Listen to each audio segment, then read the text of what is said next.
Барлығыңызға сәлем достар, каналыма қош келдіңіздер.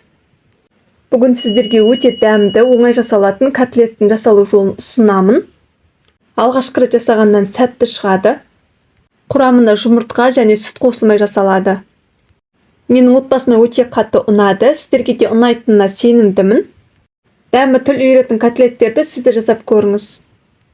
Видеоны соңына дейін қарап, каналыма тіркеліп, лайк басуды ұмытпаңыздар. Ең алдымен нанға суды құйып жібітіп аламыз. Бізге керекті заттардың барлығын видеоның астына описанияға жазып қалдырамын. Котлетке қосатын нанның қыртысын алып барып пайдаланамын. Ендігі кезекте пияз бен сарымсақты ет тартқыштан өткіземіз, немесе блендермен езіп аламыз. Келесі кезекте ыдысымызға тартылған етті саламыз. Сонан соң суға салған наннан 200 грамм саламыз. Оның үстіне пияз бен сарымсақты саламыз. Дәміне қарай тұз саламыз. Қара бұрыш саламыз. Сонан соң су құямыз.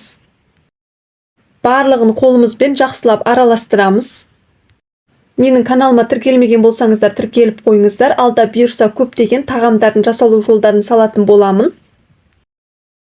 Келесі кезекте видеода көрсетілгендей тартылған етті 4-5 рет ұрғылаймыз. Ендігі кезекте котлеттің формасын жасаймыз. Таза құрғақ қолымызға тартылған еттен аламыз. Ең алдымен дөңгелектейміз, сонан соң екі қолымызға кезектестіріп ұрғылап шығамыз. Котлетті үлкен немесе кішкентай ету ол өз қалауыңыз. Барлығын осы әдіспен жасайтын болсаңыздар, котлеттер өте жақсы піседі, шашылып қалмайды. Менің каналымда бауырсақтың, бәліштің жасалу жолдары бар, қарап көріңіздер. Дайын болған котлеттерді силиконды төсенішке қоямын. Асты жабыспайды, формасы бұзылмайды. Мінекей котлеттің барлығын дайындап алдым, 14 дана шықты. Котлеттерді пісіретін кезде ұнға аунатып барып саламыз. Табаға сұйық майды құйып, қатты отта қыздырып аламыз. Сұйық майды табаға аз ғана құямын, көп құймаймын. Сұйық май қызғаннан кейін орташа отқа қоямыз. Котлеттерді ақырындап майға саламыз. Котлеттің барлығын орташа отта екі жағын аунатып отырып қызартып пісіріп аламыз. Арасы толықтай піседі, дәмді болып шығады. Дайын болған котлеттерді қағаз майлыққа саламыз. Котлеттің барлығын осы әдіспен пісіріп аламыз.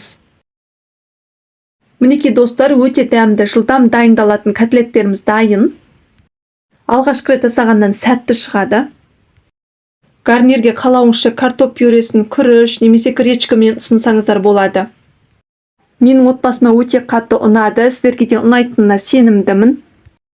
Дәмі тіл үйіретін котлеттерді сіз де жасап көріңіз. Осы видео ұнаса достар, каналыма тіркеліп лайк басуды ұмытпаңыздар. Сіздермен болған Ақшолпан.